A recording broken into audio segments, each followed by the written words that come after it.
Hello, everyone. Hello. What's up? I haven't decided if I'm gonna include some of this pre-intro chat into the episode. Oh. So either this is just opening normally, or I just really awkwardly transitioned into the introduction. All right, sure. This is That Wannabe Film Class, the show where we love movies. So each month we choose a theme, and our members bring one movie that fits the theme for us to talk about. Maybe it's a movie that they love. Maybe it's a movie that they have been dying to see. Maybe it's a movie they just find interesting. Today, I am joined by the one and only Chloe Naylor. Hello. Hi, Ben. Chloe, I decided, so I've been doing, little titles for everyone, as you may remember. Didn't say that for you today. You did not. Because I want to change it up, I want to keep it fresh, keep it spicy. Okay. It's a new month, new title. Don't quite know what to give you yet. Okay, interesting. I like how this is the episode you stop using the villain one. That's an interesting choice. I still want to use villains, but I just want to change it up. So here's my current thought, my current brainstorm, if you will. What I have on the dock is supervillain seducer. The problem with this is I love alliteration, so that's great. You love supervillains. This is the superhero month. Yeah. That's great. That's perfect. Do you have game, though? Listen, you didn't have to start this just by dragging me. Okay. But I feel like it's valid. I guess. Yeah. Fair enough. Should we stick with supervillain seducer? What's your stance on this? I like that one. You like that one? Okay. I do. I like that. You are the supervillain seducer for the remainder of this month. Perfect. Guys, if you couldn't tell from me saying it literally 5 seconds ago, this month's theme is superhero movies. And today we are talking about Chloe's choice for supervillain movies. We're talking about Incredibles. Yay! I'm super excited about this. I can tell. You look pumped. I am. Oh my god, I was having a great time watching it again yesterday and taking notes for the recap. I just got a TV for Christmas. Okay. As I am my dog is barking in the background and I'm fully getting distracted by it right now. I hear it, yeah. Yeah, okay. I celebrate Christmas as I am a, non-denominational. I don't have a religion, so we just grasp on to the major thing we can, which in this case is in Christmas. Anyway, point is, got a 4K TV, beautiful, 65 inches. Nice. Pulled up that Disney Plus 4K stream of The Incredibles. Oh, it man. is masterful. It is it still looks old, but it also looks so good. It still looks real good. Oh yeah, it does. Yeah, I realized I've always I saw The Incredibles in theaters, I think. Did you? I don't remember. Maybe.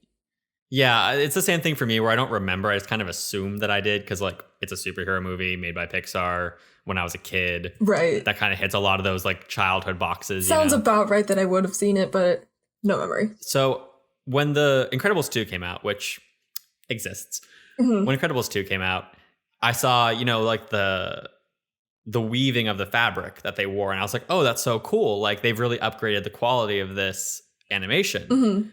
And then watching the 4K of this, I realized they always had the weaving of the fabric. They always had that, yeah. I just could never tell because I was always watching after my initial viewing in theaters that I assume happened. I was always watching on crappy TVs or tiny screens and stuff. So that 65-inch 4K experience was... Ooh, that sounds... It was beautiful. Beautiful. And I'm going to go do that later. Watch it again on 4K. Yes. Because you love this movie. Because I adore this movie so much. So you initially chose this movie when this month was going to be action focused. And then I changed to superhero because I was like, oh, she's choosing a superhero movie. Let's just do superhero movies. So you love this movie as an action movie. You love this movie as a superhero movie. Just quick thoughts. Why do you love this movie so much? I honestly... for various reasons. But...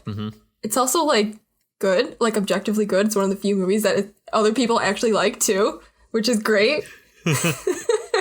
I'm like, oh, you're like, finally my tastes coincide. Yes. Oh my God. The Venn diagram's a circle now. It's incredible. Do you think that to make a lot of movies that you will love and critics will love, we just need to make a lot of movies with good, attractive villains? You just have to have a solid villain. I think that's the key. Okay, that's the key. That's the key. So basically, any movie with a good, solid villain that you can be sexually attracted to is grounds for a good movie. This is the Chloe key. That is the key. Exactly. Interesting. So before we dive into all of this, one housekeeping note. Today I found out Inception is now on Netflix. So anyone who has been listening along to this podcast, maybe didn't get to actually watch Inception themselves, you can check it out on the net and the flicks. My voice is echoing back at me right now, and I don't know why. Oh, that's great. I'm assuming it's on your end. Maybe? Maybe. My headphone is right next to the mic. Maybe I'll just like move the mic slightly farther. Beautiful. Yeah. We'll see how that goes. Yeah, we'll see. You know, it's not like audio issues have never been a problem. Oh, right. On this podcast. This high production value, expensive, thoroughly designed podcast we have going on here. Yep, exactly. All of those things. You and I are in the same room right now. It is immaculate. We're working off of a marble desk. Yeah. You know? Honestly, we have too much money. You're right. We have to like just start giving it away. Just like a slab of marble at a time. We just like start chipping away at the desk. Yeah. Here, poor people. Have some marble. Have some marble. Oh, you can play games with it if you round it into a ball. Do you think marbles, the like little balls, and used to be made out of marble? Do you think that's why they're called that? I wonder. Maybe. Yeah. It would make sense, but I guess. Also, nothing makes sense, so who knows? That's true. The English language is a mess. It's very true. Who can tell what anything is? Chloe. Man. Back to Inception. Not Inception. Back to Incredibles. Incredibles. You know, they both start with I-N-C. Yeah. And my brain just jumped. And you did just say how Inception is on Netflix, so okay, that is true. Inception's on Netflix. I'll give you a pass. What was your initial impression of this movie going into it before rewatching it? I realize you rewatch this movie a lot. I saw the amount of reviews for it you have on Letterboxd. There's 6. Now there's 6. Yep. That's just the times that I've remembered to mark it down that I've rewatched it. So yeah. I get that. I've just started actually like saying when I rewatch things on Letterboxd. So I was looking at my stats for this year, and they're like, "Oh, the movie you've watched the most is Star Wars: The Rise of the Skywalker," and I'm like, "No, you should fix that." That's just it's there now. Oh, I'm sorry. It's fine. Maybe when I criticize it, people will be like, well, it's the most watched movie he had for 2019. So like, oh man, right? So clearly he's educated. Right. Oh God. Let's not get anywhere near that. Let's not get into that. No. Let's talk about a better movie. Away from that. What movie are we going to talk about? We're going to talk about Incredibles. It's fantastic. It is. The Incredibles is fantastic. You are so right. Incredibles is incredible. Wow, no one's made that joke ever in the history of life. No, never, not once. It's great. Cool. So, Chloe. Yes. This movie is made by Brad Bird. Thank you, Brad. Who's, a big deal. Oh, yeah. How familiar are you with Brad Bird overall? Super familiar. I've been watching his movies. I think he's my most watched director, according to Letterboxd. At least it was last year. Because... Do you think that's mostly because of Incredibles? That, yeah. And also Iron Giant. Yeah. So. Iron Giant's real good. It's so good. Would you say you have like, obviously Incredibles is your favorite Brad Bird movie, I assume. Would you say Iron Giant's like your second then? Yeah. Okay. Where do you place the rest of the Brad Bird filmography that you're familiar with? Oh, God. Ratatouille probably has to be next. Okay, makes sense. You're welcome. Which is also a very good movie. For audio listeners, and also not audio listener. I mean, like everyone's an audio listener, but visuals does not matter to what I'm trying to say is the point that I'm getting at.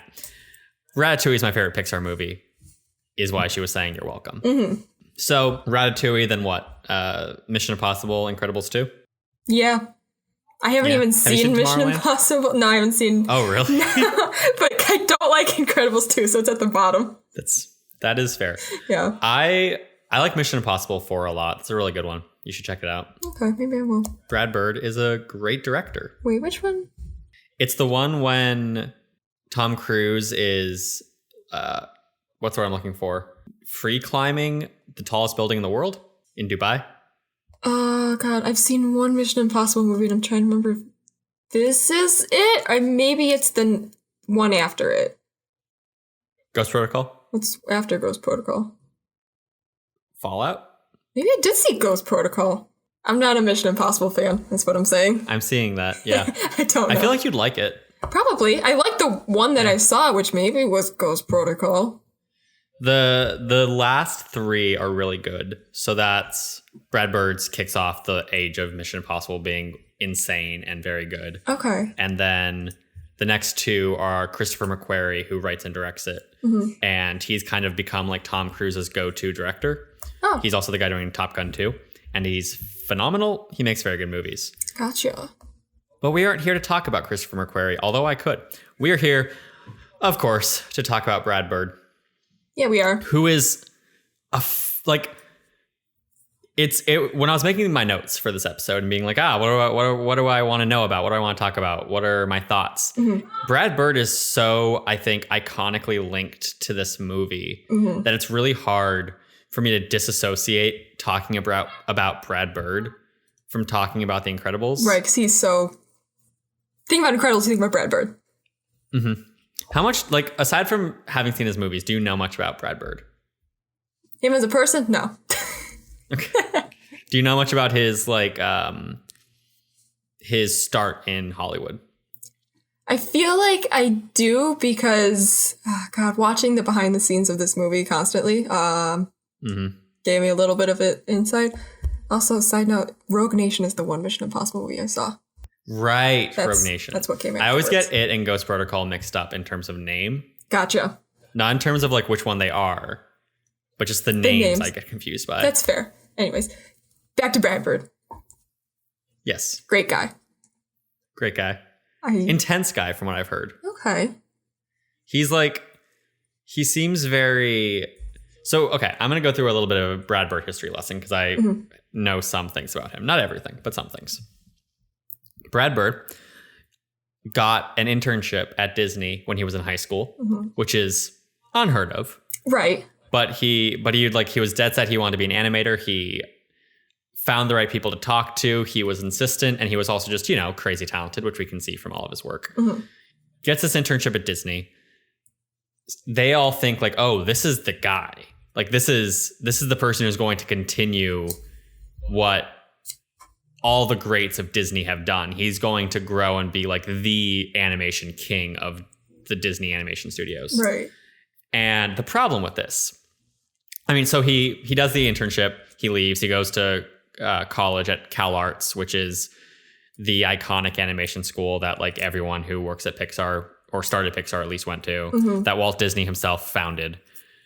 And he goes there, he goes to school with like John Lasseter, who's awful, but also is one of the founders of Pixar. So, Right. It's a balance. It doesn't balance out. No. But he at least is a name that needs to be discussed within film history, unfortunately. Right. Although I suppose also you should discuss the bad parts of film history because that matters. That too. Point is. Yeah. Goes to Cal Arts, friends with all these guys, graduates, starts working at Disney. Mm-hmm. And, I guess I don't have to do trivia because Logan isn't here. Oh, yeah. Or I don't have to do it at the same time. What do you think the first Disney feature that Brad Bird worked on was? Oh, man. And I should know this too. And I probably do. So like as soon as you say it. You probably do. I feel like I'm going to say it and you're going to be like, oh my God. Yeah, exactly. Oh, I'll give you a hint that I feel like won't help you whatsoever, but it's also a fun fact. Okay. It is a movie that has so much significant talent working on it, like who go on to be really, really significant people in the film world, that it is kind of insane how fine it is as a movie. Man. I thought you were going to stop it. Like, it was a movie. Like, oh, thank you so much. That helps me a whole lot. Disney picks up. Man, I don't even know. I have no idea. It was Fox and the Hound. Wow. Okay. 1979. His first Disney project was Fox and the Hound. Also featured Tim Burton working on it. Okay. Featured a lot of other people working on it, whose names I cannot remember right now. All right. I know one of the co-directors of Surf's Up. Wow. Worked on it. Yeah. The other co-director of Surf's Up might have worked on it. Don't know. Was co-director on Toy Story 2, though. And is Ava's teacher, who she keeps calling hot whenever he comes up. Oh my God, that's incredible. No, this movie that we're talking about is that's going to happen a lot, okay? Shut up. I know it is. And I'm going to love it every goddamn second. Yeah, okay, good. Oh, man. So, point is, Fox and the Hound was his first movie. He was working at Disney. This was the period of time where Disney kind of, sucked. Right. And Brad Bird is not an easy person to work with, from everything I've heard. He's a perfectionist and also stubborn. Okay. And I respect those qualities. Right. But to a degree. But Disney did not. They were like, this is what we want to do. And Brad Bird is like, no, we can do better. And Disney was like, haha, fuck you.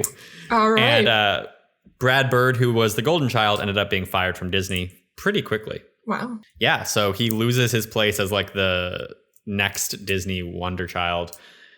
Does a couple projects with like Steven Spielberg on a live action movie. I think he does like storyboarding or something for it. Or maybe he writes a live action film called Batteries Not Included, which apparently is mediocre. All right. And then I don't have like the full details, but obviously he stumbles into working for Warner Brothers because Brad Bird had developed this name in Hollywood where he didn't really do anything significant, but if you had his name attached to your project, that was like a big deal. Okay. So Warner Brothers was trying to make an animated division, and they were like, we have Brad Bird, guys.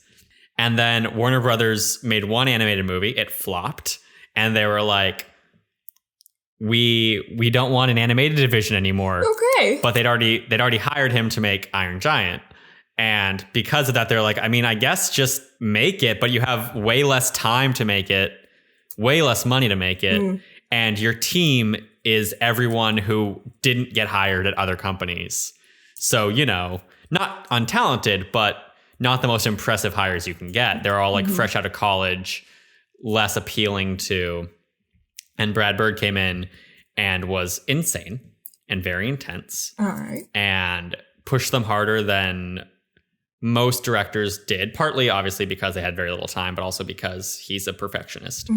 And I mean, of course, that gave us the Iron Giant, which is amazing. Love it. But that also is like, that is essentially the origin story of like this idea that Brad Bird is this guy who was told he was like a wonder kid, kind of fell from grace, got kicked around by Hollywood, making money, but not being anything significant, and pulled himself up through the Iron Giant, which was a shit show to make, even though it was an incredible movie when it came out. And now here he is. Look at him. And to think that he and I feel like almost directed Force Awakens, right? That was he almost directed The Force Awakens. Can you imagine that? Can you imagine if Brad Bird directed Star Wars movie? Dude. I would love it so much. I mean, I say he almost directed. I don't know, like, what I know is, from what I've heard, that he was Disney's first choice or Kathleen Kennedy's first choice for directing Episode 7, whatever that movie would be, because I don't think the story of it was structured at all at that point. And he said no, because he needed to make his passion project, his magnum opus, his movie that would be greater than any movie he's ever made before, Tomorrowland. I mean, I've never seen Tomorrowland. I've heard bad things, but like maybe I'd like it. Who knows? Who knows? Yeah, but I know people who like it. What we could have had. I know. That I wish when Colin Trevorrow was fired from Episode 9, instead of going back to J.J. Abrams, just bring in Brad Bird. They were, yeah. I mean, I realized he was working on Incredibles 2. There's no way he could have just stalled that, but God, it'd have been amazing to have a Brad Bird Episode 9. It really would have been great.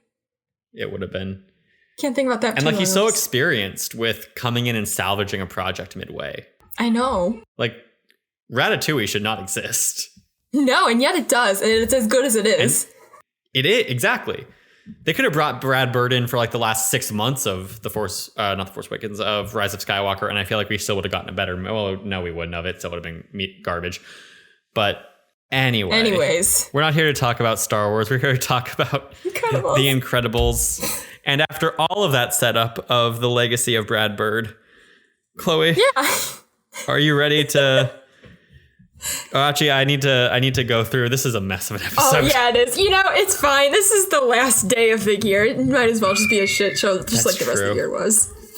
I think shit show episodes are in a way the best episode. Or at least I'm going to tell myself that to make myself feel better. Exactly. This is entertaining for people, right? Yeah. This movie was directed by Brad Bird, also written by Brad Bird. Who's Brad Bird? It is. He is a bird named Brad. Sick. It's actually. They made an AI based off of that movie Rio. So he's that bird AI now making his own movies. This is actually like the progression towards a robot apocalypse. Sick. Okay. Yeah, I thought you'd like that. Thank you. Right. So directed and written by Brad Bird. Between Incredibles 1 and Incredibles 2. Yeah. This is the only, I guess, franchise. Those are the only 2 movies at Pixar that are written and directed by one person. Nice.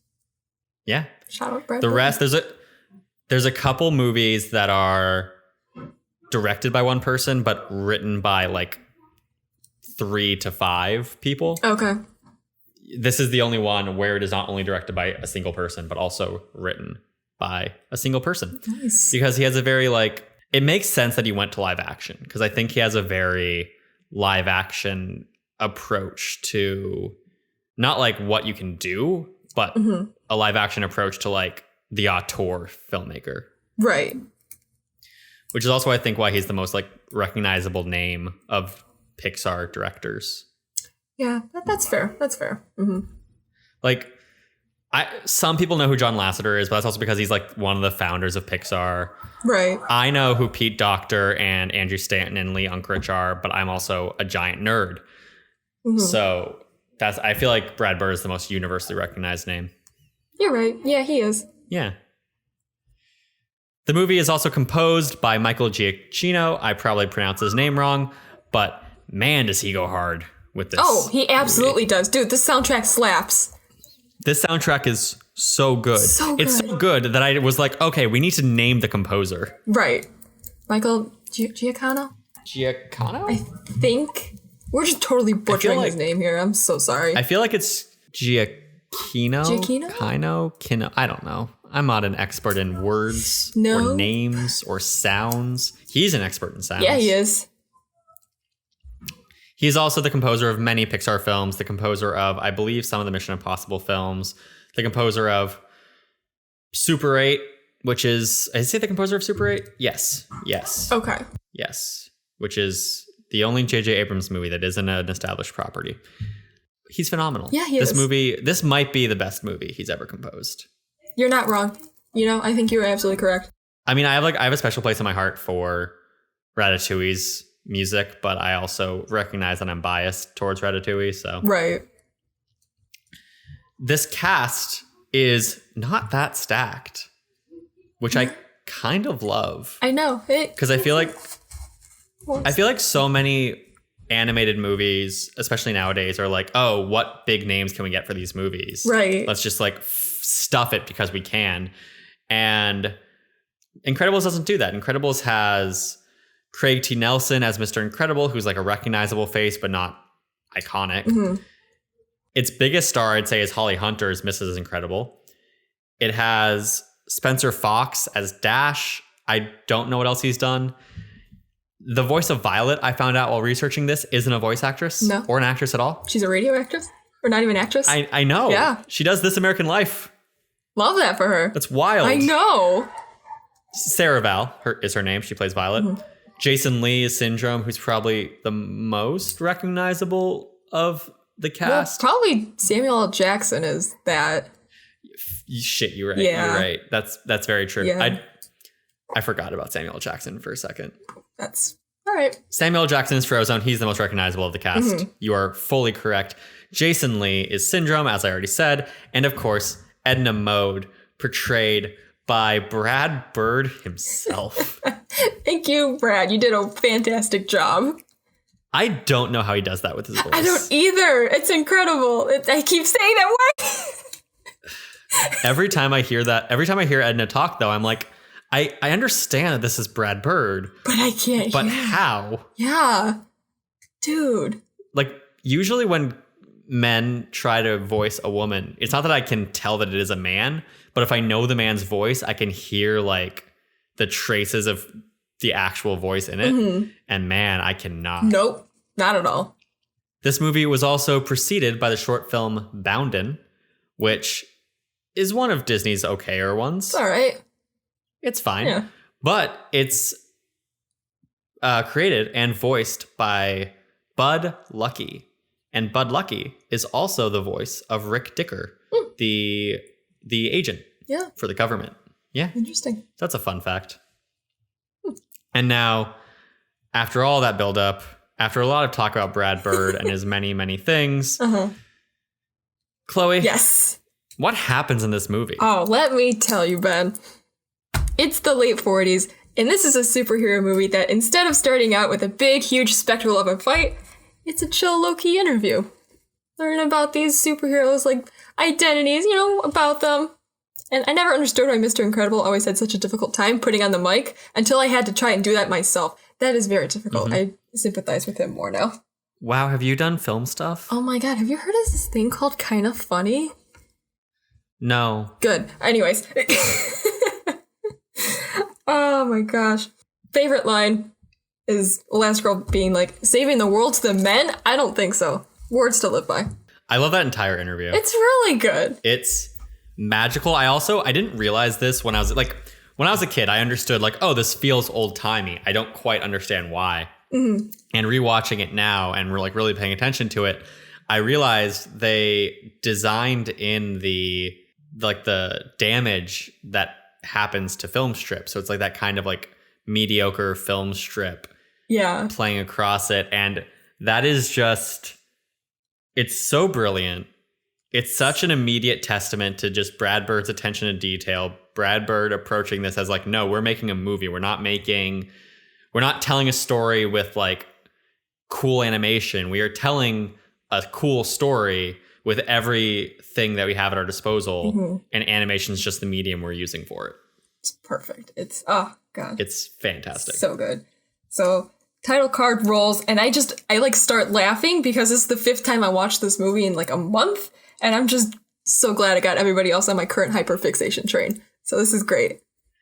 Yeah. You're a nerd. I am. Thank you for noticing. Wow. So. You're so welcome. Thanks. I just want you to feel appreciated and seen. Thank you. Here. Appreciate that. So we dive into the chase, right? Yeah. Mr. Incredible, he's driving downtown. And I noticed a couple things. Yeah. Because again, like I'm trying to pay more attention. Uh-huh. So first of all, he said the police call says it's on San Pablo Avenue, which is a very well-known street in the East Bay. Right. I know this because I grew up there. Somehow, despite growing up there, never picked up on that until now. Nice. And then also the map of the city is fully the Bay Area. That's perfect. Like it's a little change, but that is like pretty much it's fully the Bay Area. Yeah. Love that. A lot of little details you don't notice until you have a 4K screen and a podcast telling you to pay the fuck attention. Yeah, too. And also just growing up, because a lot of these things, these movies, I did not understand or pick up on as a 5-year-old or whatever. Yeah. Anyways. So Mr. Incredible, he's driving downtown, hears about some crime, and he decides he has time to stop it. He also decides, like an idiot, to change into his super suit and supercar while driving down this busy road where anyone paying attention immediately knows who he is. Whatever. Lucky him. So. Sure. He's driving along, trying to catch up with those criminals.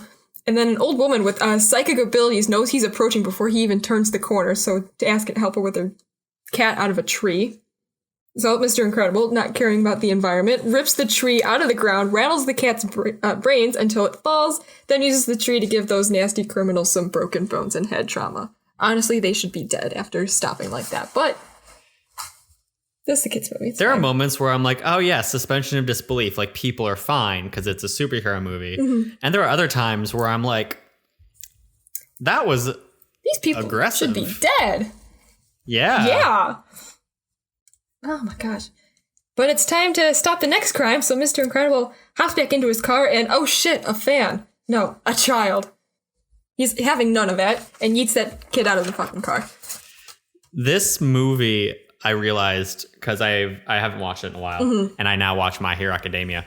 This movie starts with like the same basic premise as My Hero Academia. Is it really? Of just like the legend, like it's My Hero Academia starts with, you know, Mr. Incredible or The Incredible starts with Mr. Incredible's like the iconic super strong hero.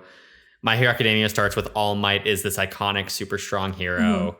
Then you have Buddy, who's a big fan of Mr. Incredible, and you have Deku, who's a big fan of All Might.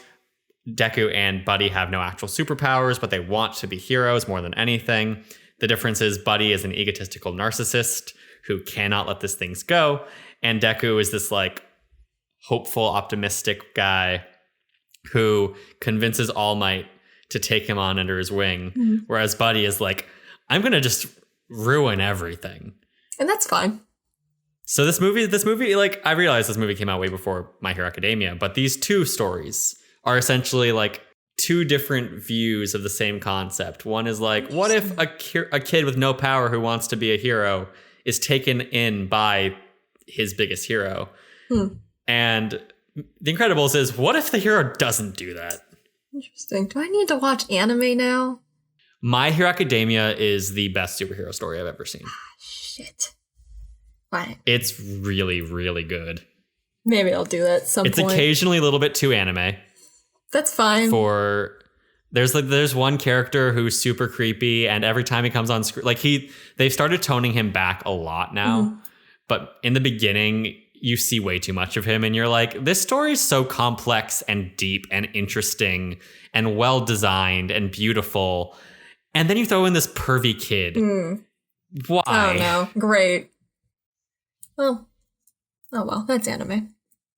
Yeah. Anyways.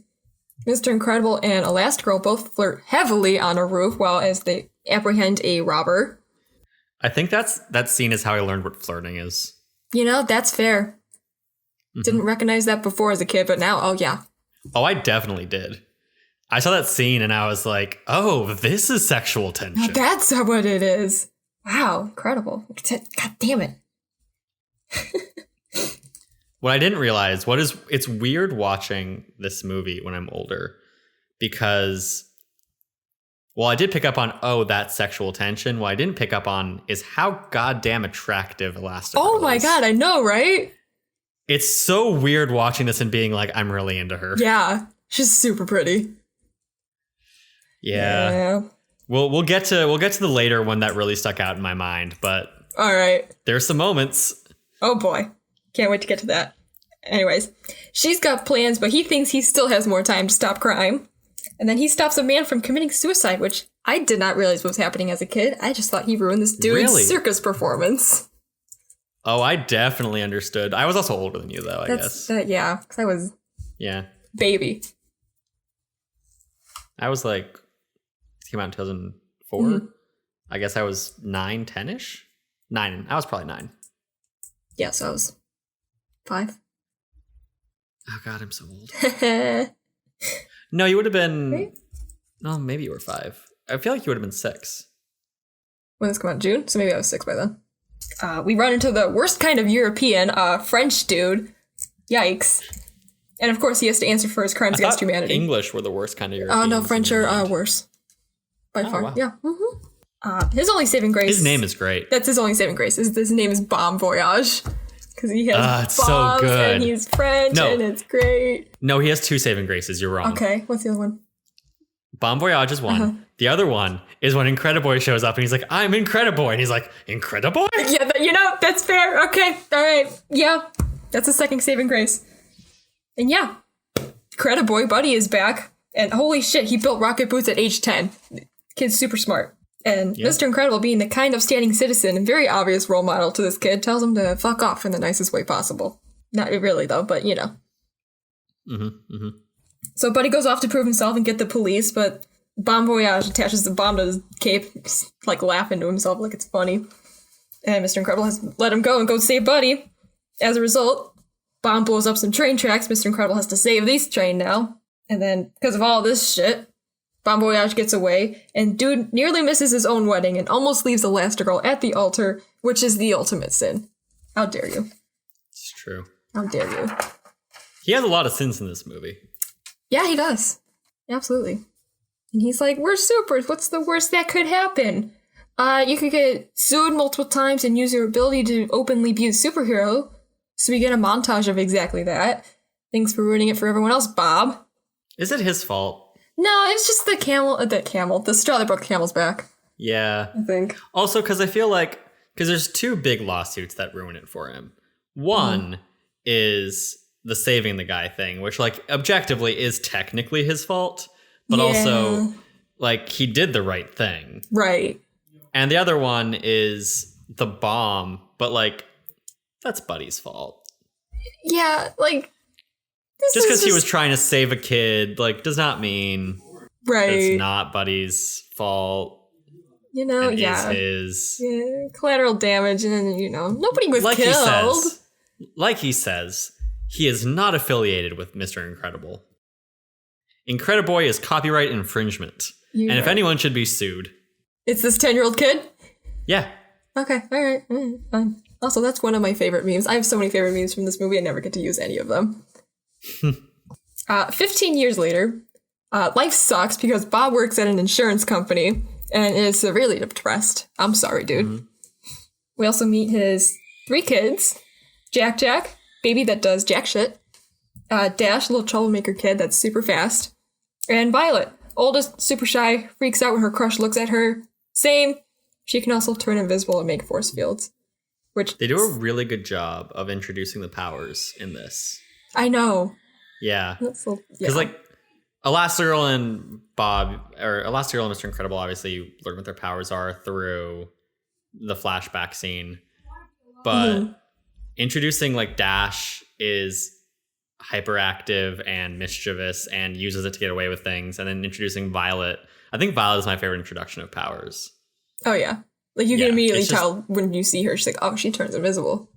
You understand I feel like you just understand every bit about her character in that one moment. Mm-hmm. For sure. It also helps that Brad Bird designed the powers to represent the characters, which I think is really cool, because I feel like a lot of superhero stories, as cool as the powers are, it's kind of like, yeah, this is Spider-Man and he has these problems and also he can swing and stick to things. And it's like, sure, awesome, but, like, love his superpowers. But when you're trying to tell, like, a character-driven story, it's not the only way to do it, but it is cool to watch one where it's like, yeah, like, he has super strength because he's the husband and the father and, like, he's supposed to be strong. And she has elasticity because she's the wife and the mother and she's being pulled in, like, every different direction. And Dash has super speed because he's the hyperactive 10-year-old. And Violet has invisibility and force fields because she's insecure and defensive. And I'm like, I get it. Nice. Yes. Beautiful. Storytelling. It's great. And then, side note about Tony, her crush, he only says it's kind of funny, and that's all he says until the end of the movie. I noticed that watching this, and I'm like, that's all he says. Why is he not Kind of Funny's spokesperson? I don't know. I mean, they work across the water from Pixar. They need to be jumping on these business opportunities. Exactly. Like, come on, guys. I know no one at Kind of Funny listens to this podcast, but I'm going to say it anyway. Joey Noel, Barrett Courtney, come on, guys. What are you doing? Exactly. Call them out. Anyways, they have a normal family dinner. You know, kind of. This is completely normal for me and my family. Yeah. The fighting and all that, perfect. You know, stops when Lucius Frozone shows up because Wednesdays are for the boys. And it's bowling night, which is code for we're doing secret hero work. So. Good old secret hero shit. Gotta love it. So Bob and Lucius save some people from a burning building. They knock it down as they crash into the neighboring building, which, yay, happens to be a jewelry store. They now look like two incompetent bad guys and only managed to escape thanks to Frozone's thirst. You know what? First of all, this is the inciting incident, as I'm sure you realize, because this is when Mirage is like, oh shit. Yeah. That's Mr. Incredible. But there's two things I love about this scene. One is, watching it this time, I now really want a Brad Bird directed superhero movie. Not superhero movie, I guess. A Brad Bird directed superpower movie about robbers. Where it's like them using their superpowers to steal things. Okay. Yeah. Yeah. And then second thing that I love is maybe I want to write a superpower heist film. I'm getting distracted. Point is. Anyways. Second thing I love about this, I love that Mr. Incredible being pulled back into this world and his identity being exposed is entirely his fault. Yeah, because they could have actually gone bowling. Mirage would have never known who he was. And it's not just that, it's that they figured out who Frozone was. They figured out who presumably all these other heroes were, which means they have information. They have ways to figure this out. But Bob was well hidden, apparently. Right. And then he fucked it up. Yeah, he did. Sucks, dude. Take the L, man. Where does it take us, Chloe? Bob gets home and has an argument with his wife that sounds just like my divorced parents. It's fantastic. Kids show up and they're like, it's bedtime. So I love that. I'm going to keep like pointing out little small details. Yeah, that's fine. Because this movie is just like so well made. Exactly. But I love that when Helen's arguing with him, she like grows over him. It's just, it's partly beneficial because it's animation and animation is able to do it more easily than live action, where you have to like spend a lot of money to put effects into any shot. Right. But it is such an attention to detail that they're like, no, like these people have these abilities. They will use them in like their day-to-day life. It's not just going to be like, when we put on the suits, we have this power. It's like she wants to feel powerful over him, so she's going to grow over him. Right. And also, like, she's shorter than him. She's bringing herself to his level, so they're not uneven. It's great. It's a beautiful movie. He's this large, bulking caricature of a man. Right. And she's like, no, in this moment, you are smaller than me, and you will know it. Yes. God, and the truth is, in every moment, he's smaller than she is. Oh, 100%. Yes. God, he does not deserve her. No, he doesn't, but whatever. So life gets even better when Bob is called into his boss's office the next day and launches the man through several walls, breaking every single bone in that dude's body. Bob Parr is straight up a murderer. Like, I know he didn't kill the guy, but like... Oh, he should be dead, though. He not only should he be dead, but the movie even acknowledges it when the guy's like... When the agent, is Rick Dicker, is like, oh, he'll survive. But Bob is worried about that. So it's like Bob clearly understands that what he did risked murder. Yeah. Like, okay. Great. This movie really sets Bob up as like not a great guy. No, he's not fantastic. Not at all. Well, obviously that's a different property. Ben, I'm gonna murder you. He's not Mr. Fantastic. Shut the fuck up.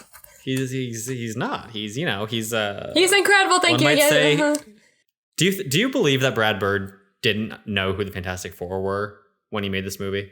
Because he says he didn't. If he doesn't, then I envy him for not knowing Marvel properties. There's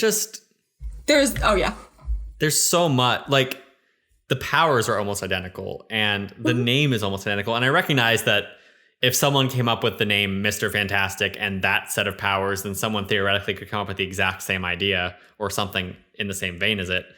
But damn, is it close? It's real close, because you got like him, he's like the Thing, Mr. Fantastic is like Elastigirl. Violet's like whatever the fuck her name is. Invisible Girl. Invisible Woman. Sue. I feel like everyone just calls her Sue. I think that's what I'm trying to think of. Yeah. So, anyways, he's obviously fired. And while cleaning out his suitcase later, he finds a message from Mirage. Ooh.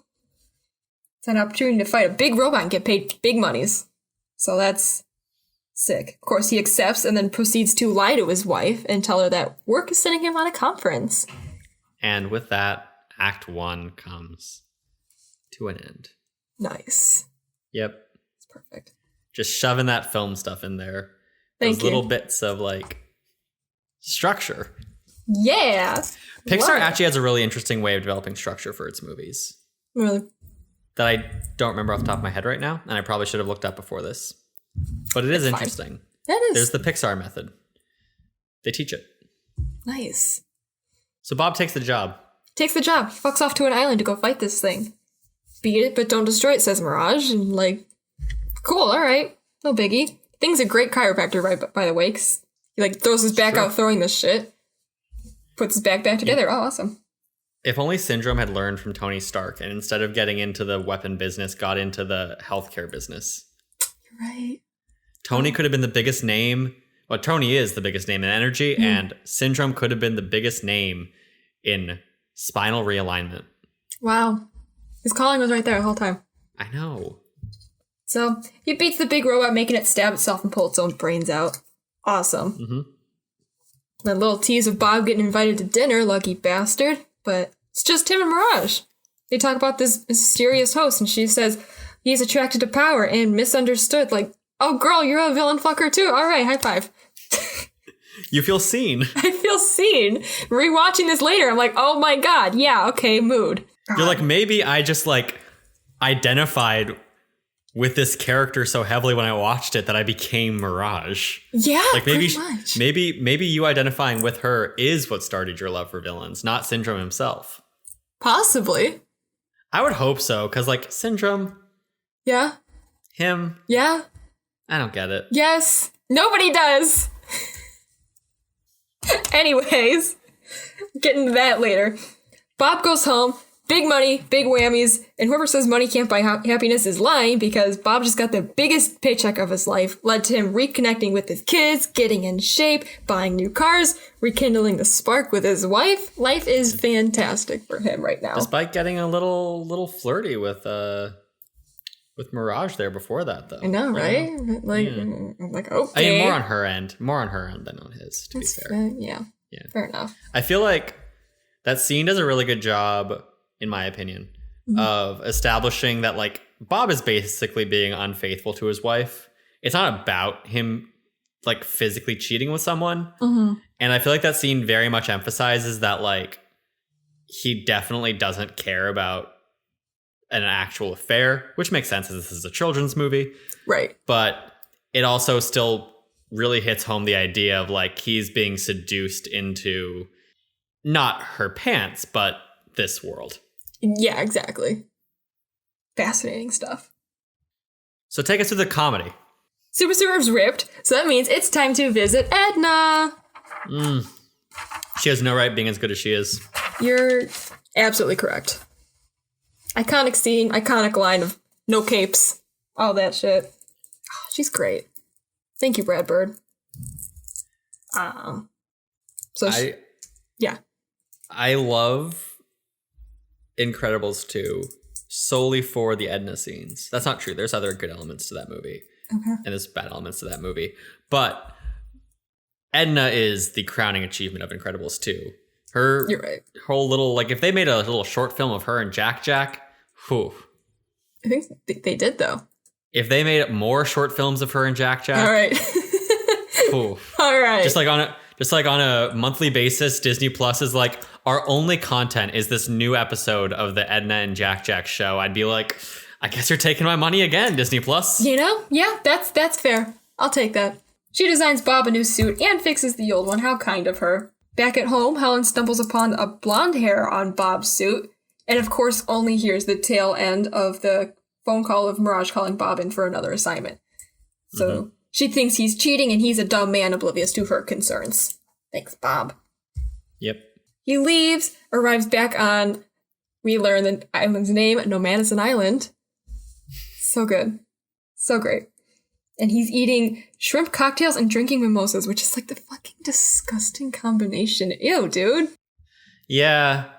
Both of those sound good separately. Not together. Not together. I mean, I guess I've never tried it. Maybe. I don't even like mimosas to begin with, so. Really? Yeah. Interesting. Uh-huh. You're wrong. Well, I don't like champagne. That's weird. Do you like wine overall? Not really. Okay. Do you like fizzy things? This makes sense then. Yeah, So, yeah. Which, great day to not like champagne as it is New Year's. So. Anyways. He meets up with Mirage. She tells him that there's a meeting at 2 in room A113. After that Pixar joke. Quick cut back home. Helen sees the patch job in Bob's suit, correctly deduces that it is Edna. So she calls and E tells her, hey, come on over. Got some news for you. Which is a great scene of her on the phone with Edna, like, no, I'm just calling about Bob's suit. Oh, God, great movie. Every scene with her and Edna is so good. It really is, honestly. I take it back. Yeah. I want short films that are Edna, Jack, and Elastigirl. That's fair. I'll take it. Basically just Edna and never anyone else. Yeah. Yeah. So back to Bob on the island. He enters the conference room, which is empty as hell. Sits at the table with a giant fucking S on it. What could that mean? Oh shit, it's a giant robot. And it's fucking him up. Just when it looks like he's about to meet his end, we're introduced to Mr. Incredible's biggest fan. Oh my god, you mean the kid you were mean to turned into a supervillain? Crazy. Either way, thank you, Mr. Incredible, because now we have Syndrome. And he's got rocket boots and 0-point energy, and he's not like other villains because he's aware of when he starts monologuing. That's a very good character moment. It's fantastic. I also love when, because like he is kind of over the top, and you're like, oh, this guy is like crazy, but he's also supposed to be smart. And the monologue is one of those great moments. I also like when he throws Bob and like loses control of the beam thing, and Bob goes flying, and his kind of like big showmanship persona drops for a second. He's just like, great. God fucking damn it, yeah. And I feel like it's just this good moment of being like, this is all like, it's not that this is all an act. Like, he does have this kind of over-the-topness to him, but he is still a smart guy who understands what needs to be done. Right. It's great. Great character moments for Syndrome. You're so right, dude. All of it. And obviously you're just, in love with him. Yeah, pretty much. So weird. It's fine, all great. So, you're right, Syndrome accidentally, yeets Bob across the fucking island down a waterfall. Throws a bomb down there too, and unfortunately fails when Bob is launched into the cool cave up behind the waterfall. Thank you, and hello, this appears to be the second time Syndrome pulled this shit because the fucking bones of Gazer Beam are here. And as Poe Dameron would say, oh, bones. I don't like bones. Sorry to bring that back up. Okay. We're here now. We're here now. We're back to this. Anyways. Oh my gosh. So with his dying gaze, and at this moment I decided that Gazer Beam is gay. Gazer Beam carved his name is Gazer Beam? Gazer Beam? That's the joke you're going for? Yeah. Okay. Not great. Not one of my best, but it's fine. I expect so much better. That's not true. No, I you expect didn't. exactly this from you. Yeah. Yeah. Come on. Okay. So he carved the word Kronos into the cave wall. Like, oh shit, what the fuck could that mean? Bob hides behind the bones when Syndrome's sensor comes to make sure he's dead, which is kind of a shitty sensor if it can't sense Bob behind the bones, honey, but like, okay. He thinks Bob is dead. Get better AI, Syndrome. Like, come on. I know. Like, oh, god damn it. Anyways. Back to Edna and Helen. Edna is showing off the super suits that she built for the entire family, which is a great scene. Showcasing, she's got fucking missiles in her, room. Oh my god.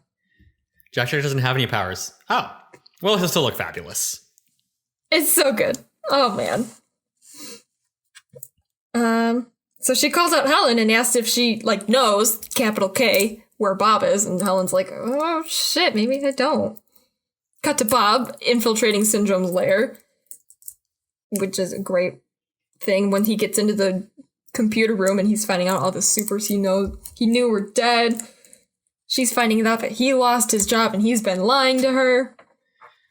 That's such a great use of the medium, too, because, the shot of him in front of the lava And when he gets through the lava and it's just pure darkness and then just the bridge and everything else is black and then the screen is huge. And I'm like, none of this makes sense, but I love it. No, but it's so cool. Oh my God. The password is Kronos and the operation is called Kronos to send a robot to blow up the city. Oh my God. It's great. He's finding out that this robot has killed so many of his old friends.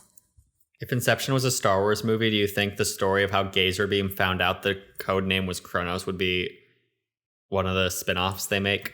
Yeah, and I also like how you said Inception. God damn it. I was confused for a second. I was like, wait, no, okay. And then you're like, oh no, Ben's an idiot. Ben's an idiot, yes. Yeah. It's fine. Same 3 letters, Get it. He really does make it hard. I played myself by putting Inception into this episode in any form. You did, yeah. It's on the dock now. It's like you keep seeing it. Oh, shit. Okay, let's blow past what happens next. With impeccable timing, Helen activates the homing device, which sets off the security system when Bob's suit starts beeping. And Bob gets captured. Midpoint. Boom. Love it. Everything changes. Right. So Helen's crying because, like, oh my God, her husband's cheating on her. But thanks to a pep talk from Edna, she decides to go after Bob, and she grabs a jet, and she's off. Fun fact, originally, Elastigirl wasn't going to be the pilot. It was going to be Snug, right? Yeah. Yeah. And then they were like, why not just have her do it? And then they were like, yeah. And then they were like, oh, and then this happened. And then this happened. Yeah, cool, and this happened. And then these things... In that movie. Woo! Bob, meanwhile, is getting tortured and interrogated. Like, why is their government plane coming, Bob? Who did you contact, Bob? Why would you say their name revealing you know them, Bob? Idiot, dude. Look, if we're gonna just like go through this movie being like, hey, Bob, let's talk about every time you fuck up, we're gonna be here a while. Yeah. So, of course, he says... Helen, I'm like, oh shit, that's my wife. So Syndrome's like, oh, you do know these people, and sends his missiles after her. And then we get the most intense scene in this movie, holy shit, of the missiles coming to hit the plane. Elastigirl's, doing a fantastic job with her pilot skills. The kids are in the plane. Oh my God, she's yelling at Violet to make a force field around the plane. Oh my God, it's intense as all hell. I love that she says there's kids on board, because I think it doesn't quite click with me, because it's like, because it's an animated movie and they're going to survive and all these things. Mm-hmm. So it doesn't quite click with me of like, oh, this is like really messed up until she says there's kids on board and you see Mirage's reaction and you're like, oh, right. Like, this is really fucked up. Chills. Like there's children aboard and you see everyone's reactions like, oh, fuck, it's on now. Mm-hmm. God, wow. Anyways, Syndrome doesn't give a shit because he doesn't call off the missiles. The missiles blow up the plane. Yes, your boyfriend, the child killer. It'd be like that. It's fine. So Bob believes that his family just died.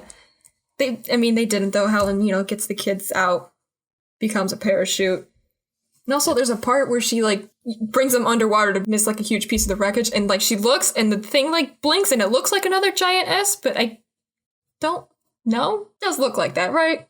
I definitely wasn't paying attention for that moment. That's I'd have to fair, look back. But... yeah, it's when she brings the kids underwater and then looks at the sinking piece of wreckage and... maybe. It's weird. Maybe. I don't know. I could see Syndrome, branding his rockets. Seems right. Tony Stark did it, so, God, you're right. To be fair, he's selling them. Yeah. So, I don't know. Right. Bob thinks he just lost his family. Out of anger, he grabs Mirage and threatens to crush her. Syndrome's just like, bet. But Bob's broken. He can't do it. Back to Mom and the kids. And then we get Mom Boat, which is very strange. They safely make it back to land. Helen gives them the okay to use their powers because these dudes on this island will kill them. They have to use their powers to save themselves. And then she goes off to infiltrate the base. I feel like that's quite a leap she made there. Yeah. They will kill you, not because you're children. Well, I get that they're, bad guys, but they are children. They are children. There are plenty of bad guys who I feel like would still not kill children. Right, have some morals, but I guess not, because we see later that they are trying to kill them. Yeah, they don't seem to care. No. I wanted like one. I wanted one of them to just be like, God, like, no.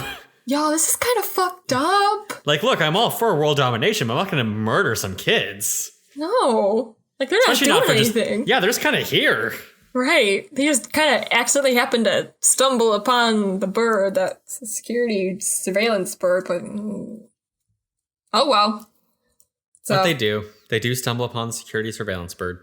They do, and then they are chased through the jungle. So I'm going to get back to that. Because but first, Helen. Yeah. This great scene of her, like, getting stuck in all of the doors as she's trying to open them and take out all these bad guys. And they're, like, tripping over her midsection. She's punching a dude blindly. Which is the aforementioned moment where I'm just like, oh, I'm in love with you. That's valid. Mm-hmm. That's very valid.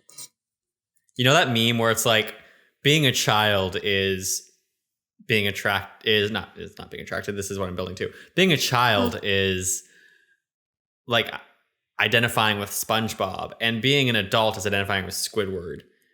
Mm-hmm. I feel like it's that same thing where it's like being a child is like seeing Helen as the mom, and being an adult is being like, I'm super into this character. Nice. Yeah. I mean, yeah, pretty much. So Helen, again, with the incredible timing, runs into the room where Bob is being held as soon as Mirage is letting him go, and he's hugging her with relief because he just found out that his family is alive. But they're like, okay, we gotta go save the kids because they're being chased through the jungle right now.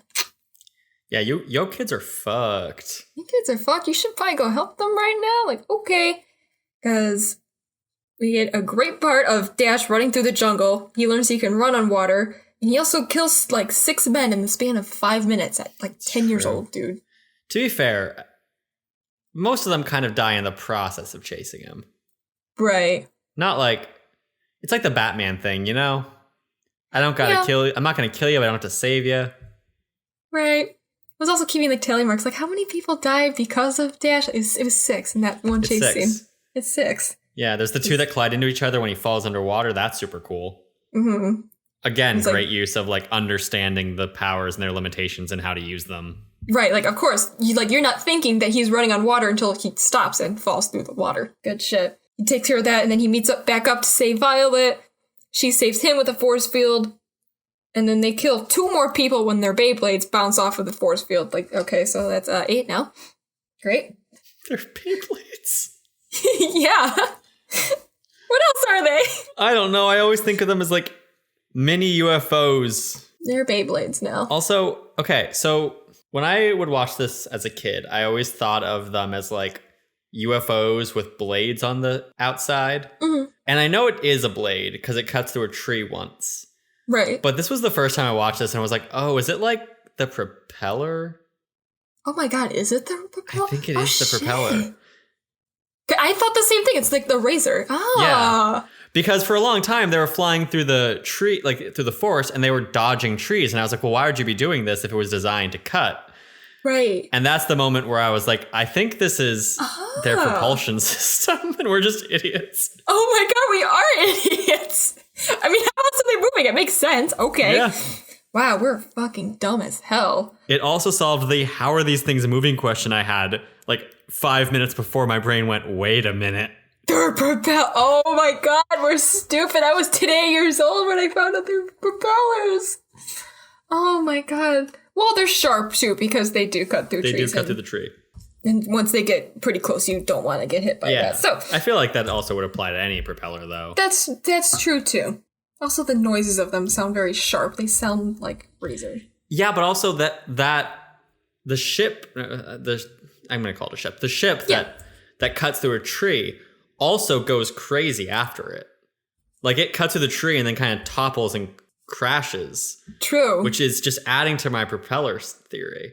Oh my God. And when I say theory, I mean my propeller realization that is probably factually accurate. Oh my God. And has been expressed by many people, and we're just dumb. We are just dumb. Wow. Out of all of the trivia and video essays I've watched, this is how I learned that they are propellers. Oh, God. Oh, my God. Anyways, families reunited. They're fighting together. And, like, imagine seeing your father kill a man with his own propeller Beyblade after you just killed 8. That's great. Do you think that this movie's like imagining that they can survive the explosion of these? Because there's the moment earlier when they're like, Bob can't kill someone he doesn't have it in him with Mirage. Right. So do you think it's like he was too close to her because he was like holding her in his arms and that's like not something he can cope with? Or do you think that the movie's just telling us like, nah, like they survived that? I'm just saying they're just grunts. They just died. They don't have faces or personalities. Like maybe they're just robots. Great, sure. You know, it kind of makes sense. I mean, we see their... I don't know. They all look the same. They are okay with killing kids. Yeah. Maybe they're just like androids. Well, maybe they are. Who knows? Because you're right, they do all look the same. Interesting. I've unlocked a whole new thing for you in this movie. Yeah, not that I'm attracted to any of them, but they're robots now. Interesting. You know, maybe they take their helmet off and they have that swept back hair. Right. Anyways. Yeah, okay, I get it. We're moving on from the Chloe's types joke. Yeah, hilarious, thank you.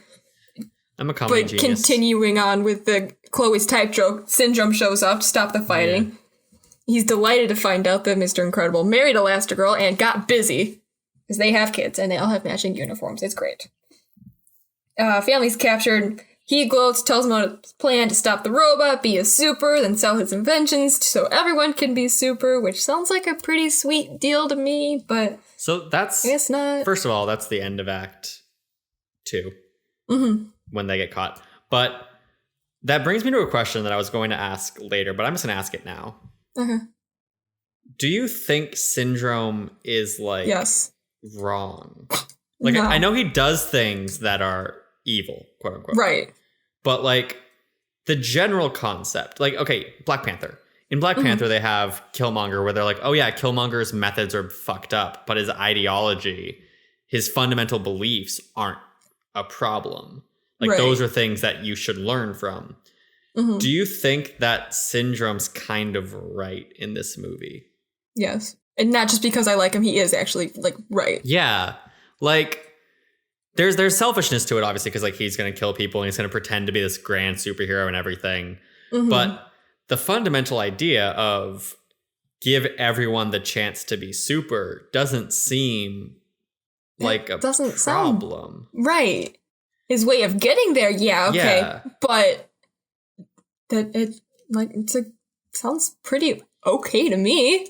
I mean, like, I guess you could argue, well, if you give everyone these powers, then, like, people will abuse it, which is valid. But also, if people are being born with powers, they can also abuse it. Right.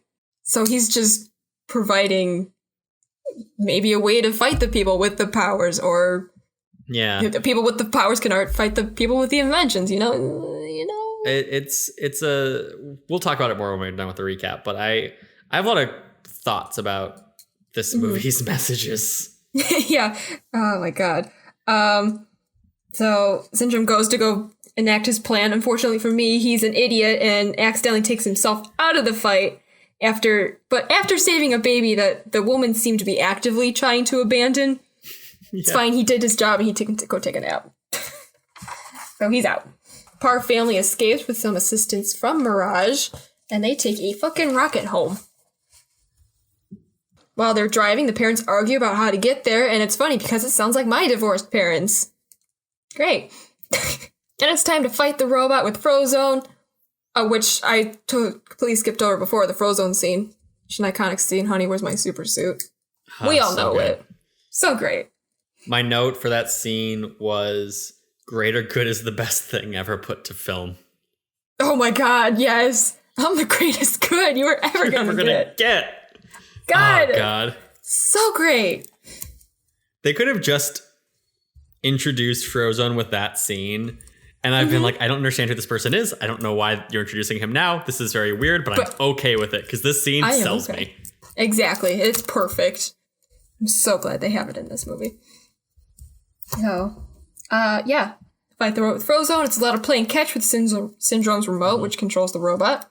Nice little callback to Bob playing catch with Dash when he gets more involved in his kids' lives. Yeah, exactly. Yeah. It's nice. We also see the two old guys who are like, now that's old school. Yes. That's the way to do it. Who are references to Frank and Ollie, who are two of the 9 old men, which are the legendary. You're nodding as if you have done this research too. Listen, I did this way before this podcast was even happening. I have read extensively about this movie, yes. You're like, no, I understand Incredibles, Ben. Stop talking. I get it. I get it, but this is for the audience at home. Yes. Yeah, they're two of the 9 old men, the legendary animators of Disney, who I believe were the ones who brought in Brad Bird when he was an intern, like the high school intern. I think they were the ones that kind of shepherded him into Disney. Probably. Yeah. It makes sense. Yeah. So they beat the robot using its own claw to drill through itself, grab its own brain heart thing. Mm-hmm. It tips over, it explodes. And then, everyone's applauding. We see the Frank and Ollie. Syndrome wakes up just in time to see the aftermath, and everyone's, also happy for these supers, and he is understandably upset, as am I. Okay, it's fine. Right. On the way home, Mr. Dick, that's what I'm calling him now, says they've frozen Syndrome's assets, which I don't know how the U.S. government has access to that, but sure. While Helen listens to the voicemails from the babysitter, and, oh shit, a replacement? No, it's Syndrome. He's there. He has Jack. So he's here to kidnap the kid. As he's flying back to his jet, turns out Jack isn't a useless baby, as he shows off his multitude of powers, making Syndrome rethink his entire life and drop the bad vibes, baby. But before he can rethink his entire life and change anything, no capes. Shut up. Wait, I'm getting there. Bob throws Helen, catch the baby. Syndrome takes the L, goes ready to strike back. Another day, the end. Damn L's. But taking them. Yeah. But not, because the idiot has to taunt. Bob throws the sports car that I thought would still be at the airport. Why, it's back at the house. Okay. Jet blows up, then the house, then it's 3 months later. Okay, great. That's a very good little nitpick you got there. Right? I noticed that this time watching it. I'm like, wait a fucking minute. That car I get why, though. It's there. For the symbolism of him throwing away the things he brought in with the midlife crisis for his family. I know, but the car shouldn't be there. It's fine. Emotion over narrative cohesion. Fine, I guess. We have to kill off our villain. I get it. Fine, I get it. Do you think they should have killed off Syndrome? No. Do you think they should have given Syndrome a bit of a redemption? Not even a redemption, just like, because I'm not a fan of my villains getting redemption. Okay, but I'm going to reference Black Panther again, because I think that Killmonger and Syndrome have a lot in common. Yeah. Killmonger isn't redeemed, but they have that moment of understanding, and you aren't purely a bad guy. Or you are a bad guy, but you aren't purely my enemy. Do you think Syndrome should have had that moment more than just kind of being this caricature supervillain at the end? Okay. Yeah. So I have one more. I have another trivia thing I'm going to throw at you. And I feel like you're going to know it because you've done a lot of research about this movie. Mm-hmm. What power was Jack going to be given in that little sequence of him changing into different forms that was cut? Maybe I don't know this. Ooh. Oh, wow. Do you know something I don't? I'm surprised because I did all this research yesterday. Well, it's not true. I did some research before this. But that was Brad Bird research. My incredible specific research happened yesterday. He was only supposed to have one. No, not just one. He was going to have a multitude. But there was an extra one they cut. Another one. Shit. Got the fire, we got the steel, and we got the monster. What the fuck? Damn it. Want me to tell you? Yes. He was going to be a goo baby. Okay, I did not know that. Interesting. Turn into goo. So the thing with him becoming a goo baby, the reason they cut it is also a testament to the whole Brad Bird's kind of insane thing. Okay. Which is, animating this movie was very hard. Uh-huh. Because Brad Bird wrote it and was like, I don't really understand how 3D animation works. I've only done 2D animation. I don't know the limitations. So I'm going to write a movie and you're going to figure out how to do it. And one of those things was the Goo Baby, where the entire animation team went, look, Brad, making this Goo Baby just to make this one shift will take 2 months of work. Okay. And Brad Bird was like, no, we're doing it. And they were like, Brad, I don't think we can. And he was like, no, we're doing it. And it apparently took months of the producer, John Walker, who was also a producer on Iron Giant and continued to work with Brad going forward, arguing with Brad Bird And after like 2 months of that argument, Brad finally caved and was like, fine, you can cut it. Wow. But that's the kind of like auteur perfectionist Brad Bird was. Interesting. Or it probably still is.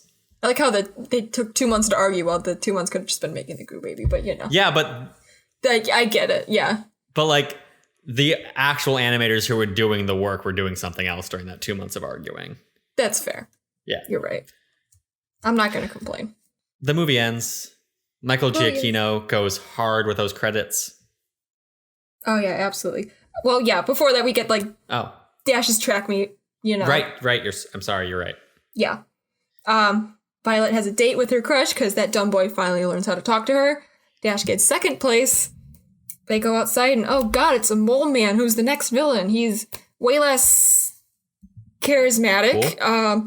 Will definitely play a huge part in the sequel. Anyways, suit up in the end. There we go.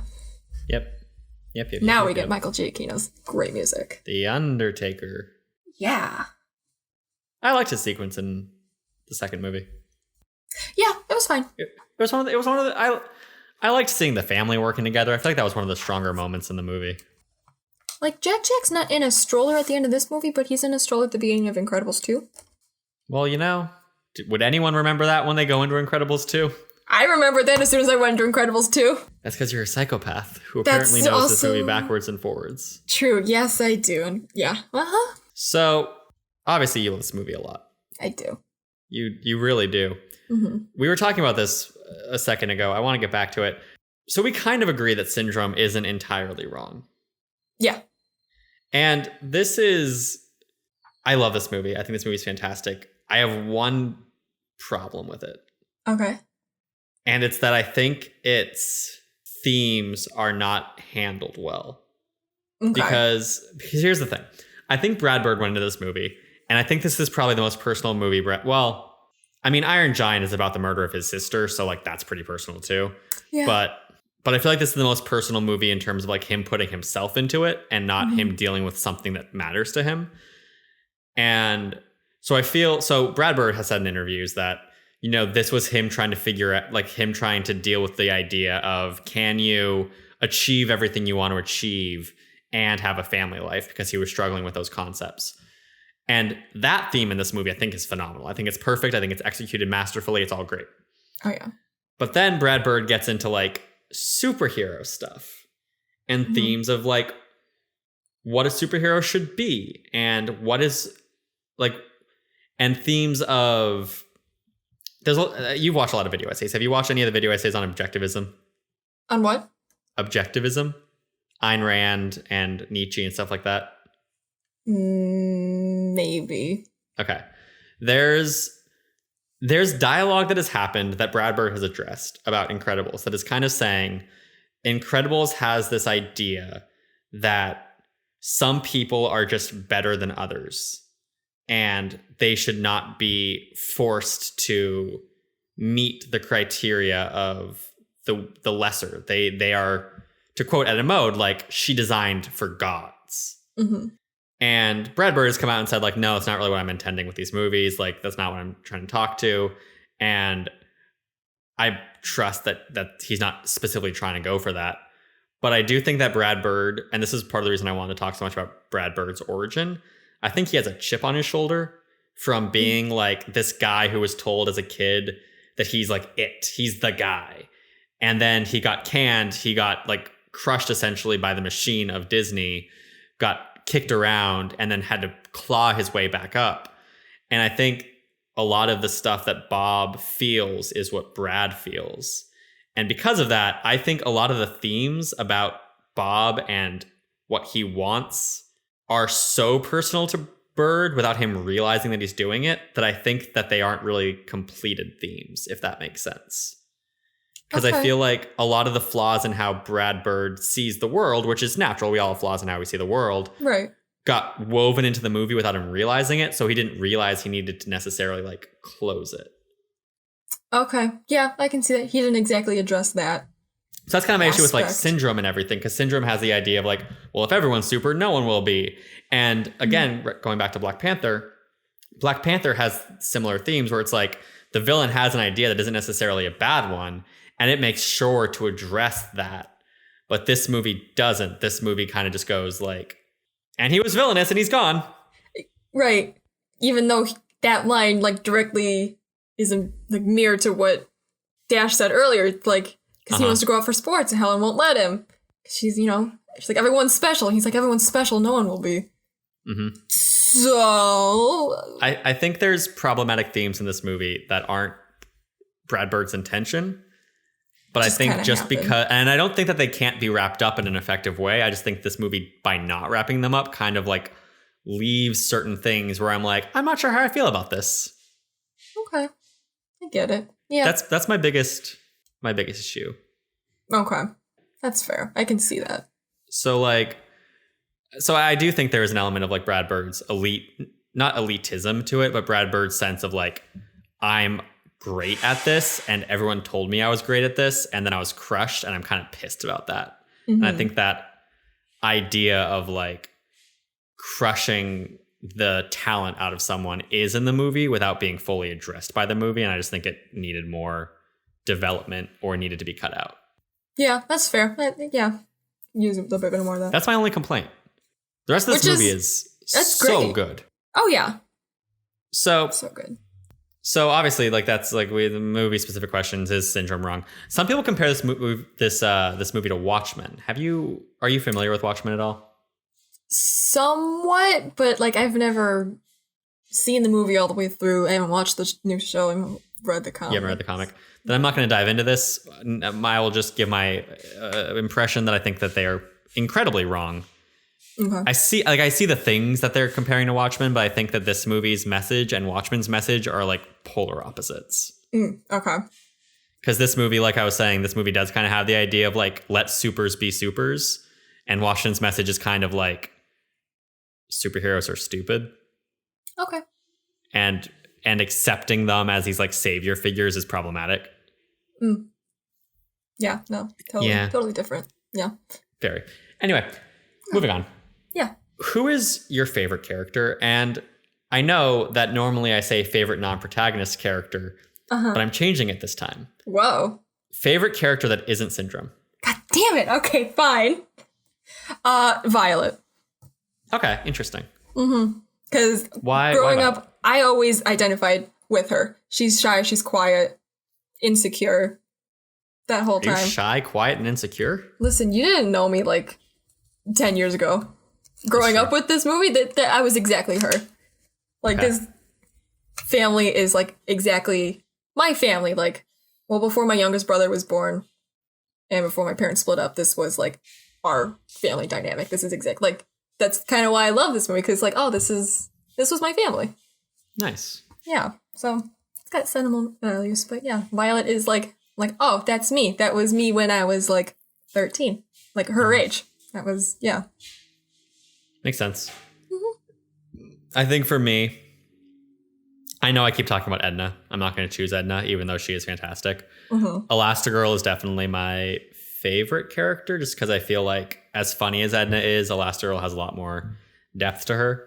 Yeah. And I do also feel the same thing with you, where it's like connecting with the dynamics of the characters. And I'm not connecting with Elastigirl. It's like, I feel like I am her.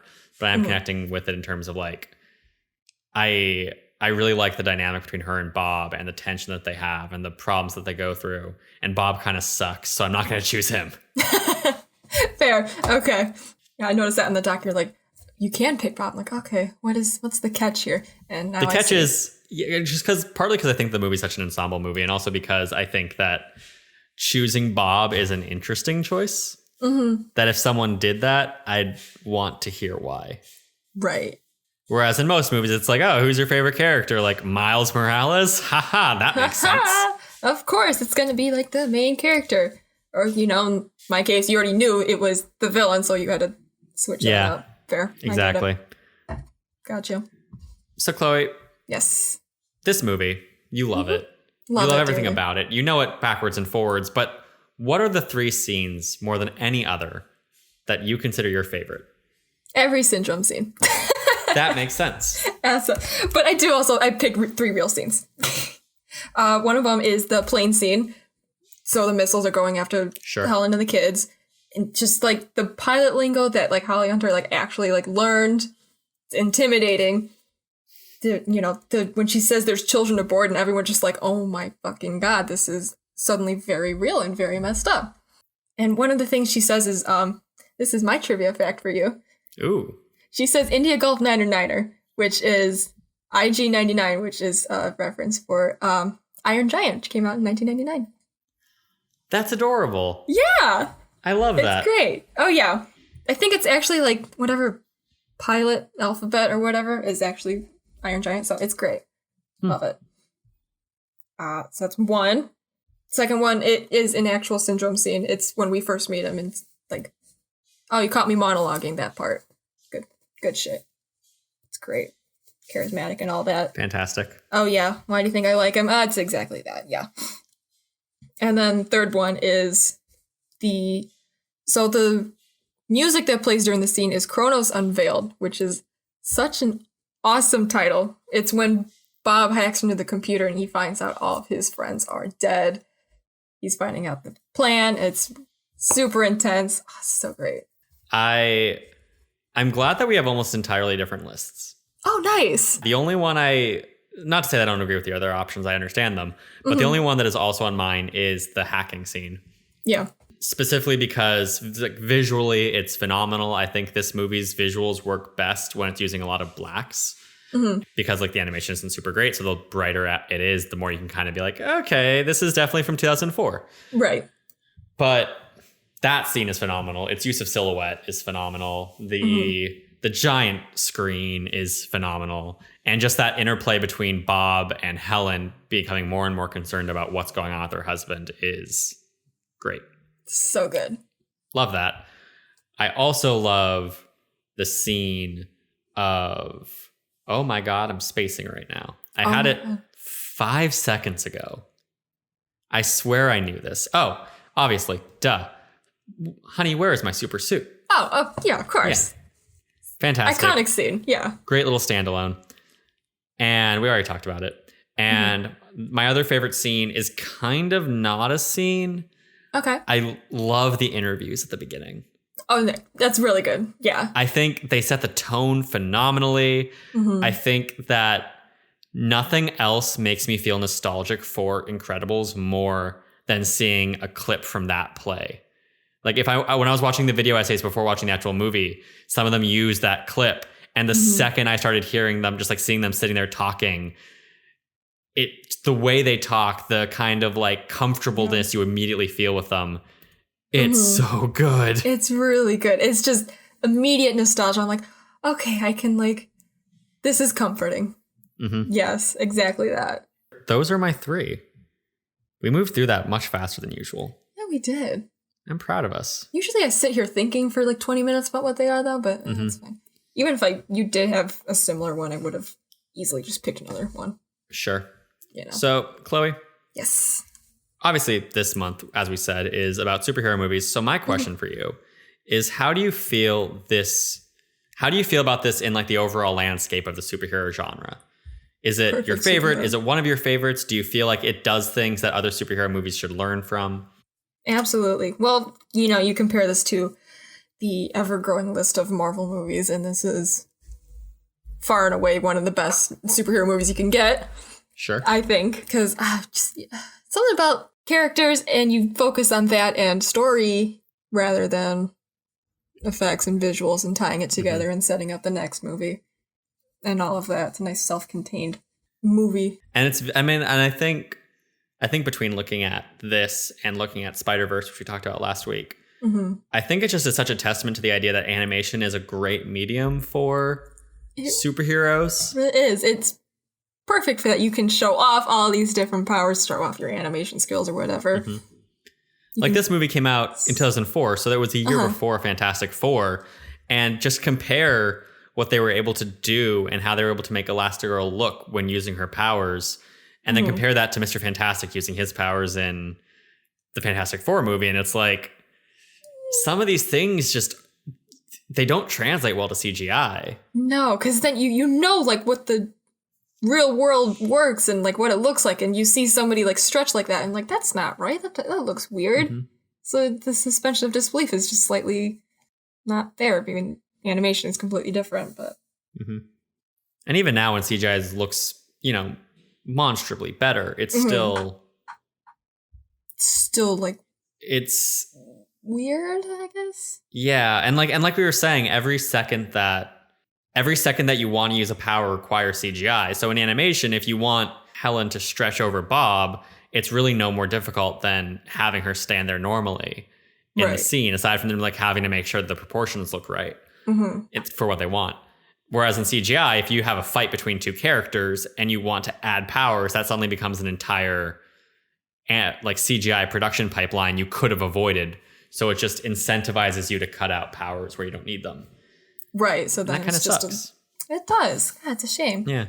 And also, I mean, one of my favorite superhero movies is still Spider-Man 2. So like, I'm not saying you need a superpowered heavy like animated movie, but right. I think it helps. You're right. Also, Marvel movies have a villain problem, as I think most people can agree with, and this one doesn't. They really do. Yeah. And it's impressive because I feel like Syndrome isn't that complicated of a villain. No. Like the basic core is a hurt fanboy. I feel like right. Disney, you have the Star Wars fans. You know what that's like. Right. Just you have so much to pull from. I know. It's right there. What are you doing? Oh my God. Idiots. I know. Yeah. So before we dive into some games. Yes. Some reception, some other tidbits. Actually, I renamed it. It's not tidbits in this. Okay. It's time for bird bits. Okay. All right. Thank you for that, Ben. Some bits about Bird. Oh, boy. The initial idea for Incredibles. I almost said Inception. I saved myself. Wow. The initial idea for Incredibles came to Brad Bird in 1993, and then he put it on the back burner while he was dealing with everything else. And then after Iron Giant, he's like, maybe it's time. Maybe I'll do this. Okay. It includes a lot of Brad Bird's personal struggles with whether he can balance family life and career goals, which I already said. He originally conceived it as a 2D cell animation. Yeah. Wouldn't that be cool? I feel like you knew that. I did know that. I read that last night. Yeah. That'd be, I mean, like, I think 3D works really well for this movie. I do. I think this is one of the movies that uses 3D animation really well. Mm-hmm. But damn, would I love to see it as a 2D film. Like, just give me a little 2D short, you know? Just, yeah. Like, I've been watching Tangled, the series on Disney Plus. Fantastic show. It's real good. And I appreciate Tangled as a 3D animated movie, and I'm not saying it should have been 2D, but it is very cool to see the 2D take on it. Nice. Oh man, now I'm just like dreaming of a 2D Incredibles. Yeah. You know, watching the deleted scenes can kind of scratch that itch. That's fair. Good. The storyboards? I think so. Yeah. Animatics, I guess. They probably were full animatics at that point. Yeah, no, I'm just kind of storyboards. Yeah. So Brad Bird brought 2D sensibilities to the 3D animation because he had never done it. So he came in and he was like, this is how we do things in 2D. And everyone at Pixar was like, what? This includes things like the sensibilities of the aforementioned 9 Old Men. They have like the 12 principles of animation. I'm not going to go into all of them because I definitely don't remember them. But they established like the 12 principles you had to abide by when you're doing 2D animation. And Spider-Verse, which we just talked about, threw them all out. Oh. If anyone remembers us talking about that, like they threw those out to do new things and to try and mess with the formula. But Incredibles kind of the opposite. It came into 3D and was like, hey, I know you guys aren't concerned about this, but we're doing this now. Okay. And I think that Brad Bird in an interview talked about how people tell him like, oh, we forget it's animated sometimes when we're watching it. And he's like, I think that's why, not because it isn't clearly animation, but just because they feel so real in the way they move. Like if a character's heavy and stops, they don't just stop on a dime. They have like a little motion after that. Mm-hmm. And that's the kind of little 9 Old Men teachings. Nice. Yeah, God, I remember because, yes, growing up being obsessed with this movie, I had the 2 disc, DVD thing, watched the behind the scenes and all that constantly, and like watching how, because they would actually act out the scenes and like, okay, how would Bob move? How would Helen move? And like, they would like, God, I remember this so clearly, like pushing like a exercise ball like up a wall, like to demonstrate like super strength and learning how they animated the hair and all that. Oh, it's incredible. It's it's so impressive overall, just like in animation, that because human references are used so often. And I saw an interview with Brad Bird where someone was like, "Oh, like, did you use stop motion?" Or like, "Why did you not use stop motion for this?" or something like that. And Brad Bird is like, "No, like animators just use human references in most movies. They do. Like, that's just a talent that they have to have." Right. And that's crazy. I know. Oh my God. Really cool. This is also the first Pixar film not written by an internal employee. I don't know how many other ones there are that aren't written by internal employee, written and directed by internal employees. I feel like most of them are. I should say directed. There are writers on Pixar films that aren't internal, such as Joss Whedon on Toy Story. Oh, wow. Yeah. Interesting. We talked a little bit about the insane demands of Brad Bird. A couple other examples of him being crazy. Okay. And I mean that in like a not like psychopathic way, just like, intense.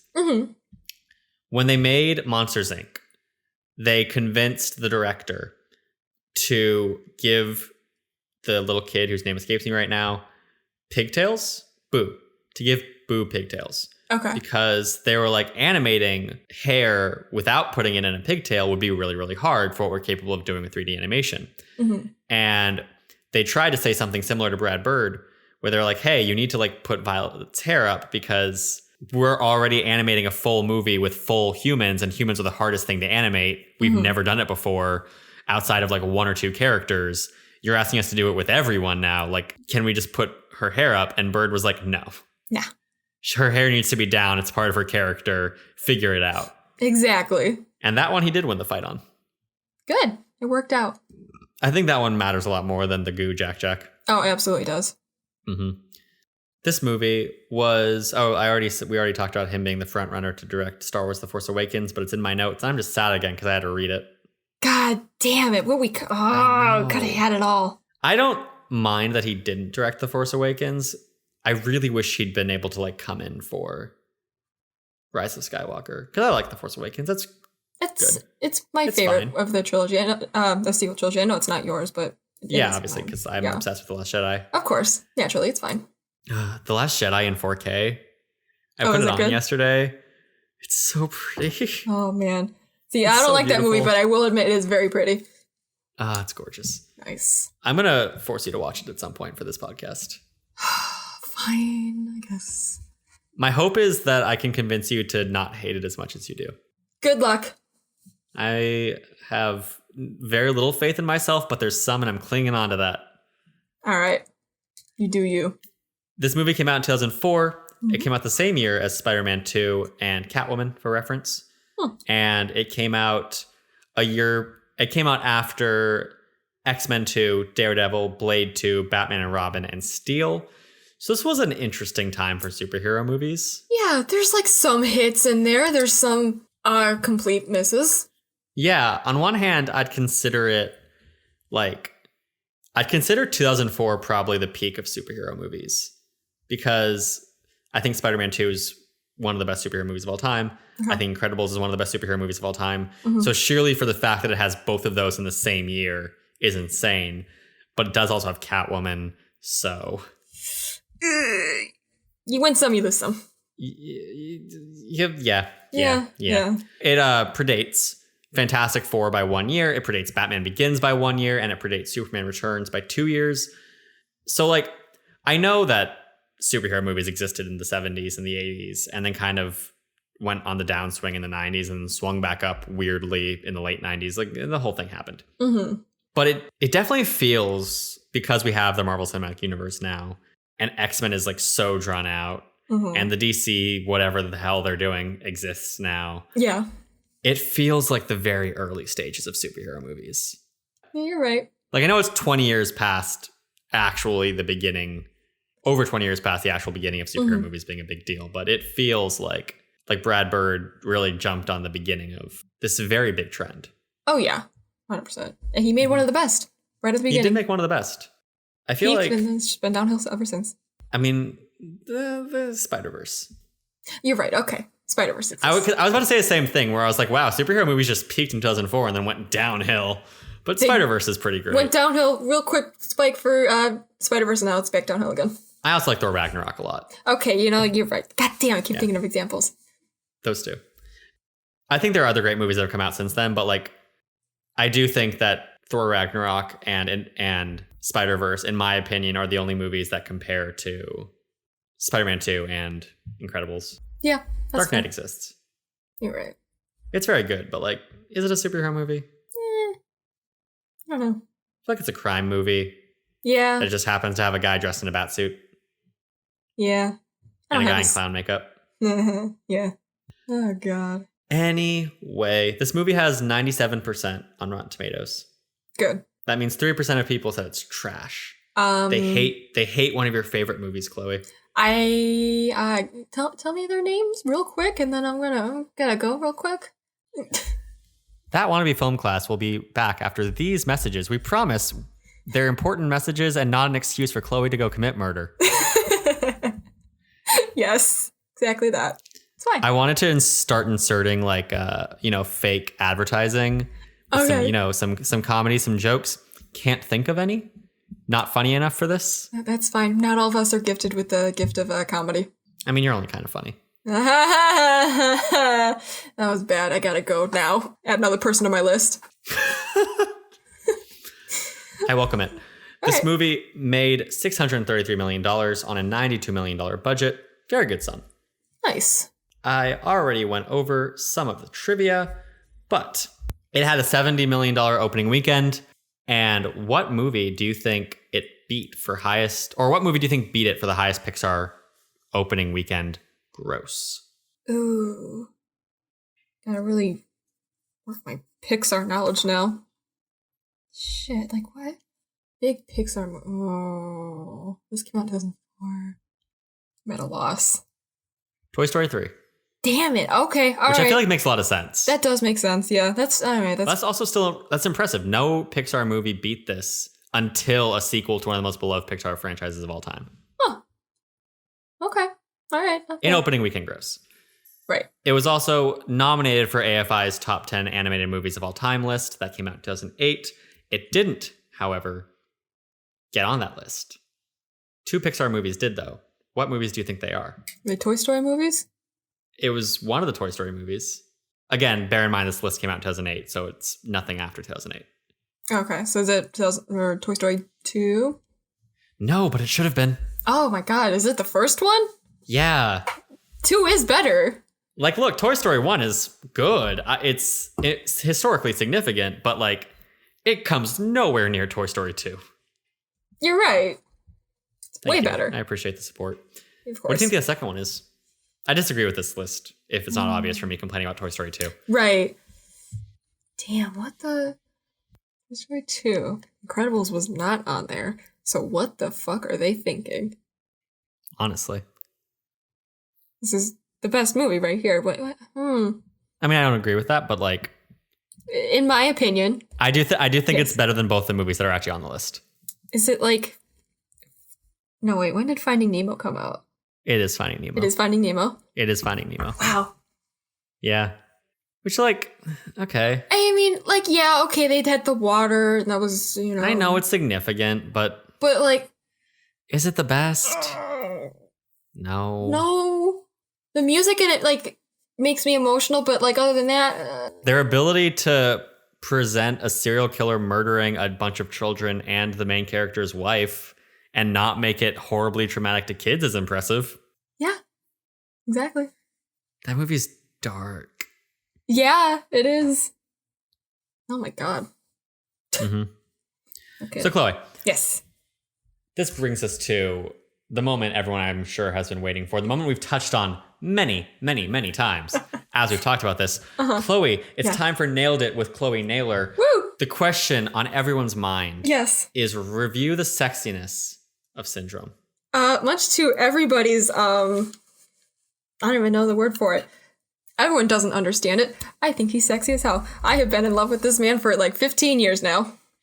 Why? It's like you take what I like in villains and you put it to the extreme. Like, okay. whack ass hair, sure. Okay, the hair does it for you. Like, okay, like I like the hair, but this just takes it up to like 100. You know, charismatic. It's the personality, honestly. Okay. That carries it. The kind of over the top, like evil nuts. Yeah. Mm-hmm. And I think he's cute. You know, whatever. Nobody else does, but it's fine. I do. Listen. I'm so sad the listeners can't see your like eyes as you try and defend this. Listen. I do. Eyes go wide. Yes. Oh God. If only this was a video podcast. God, because damn it.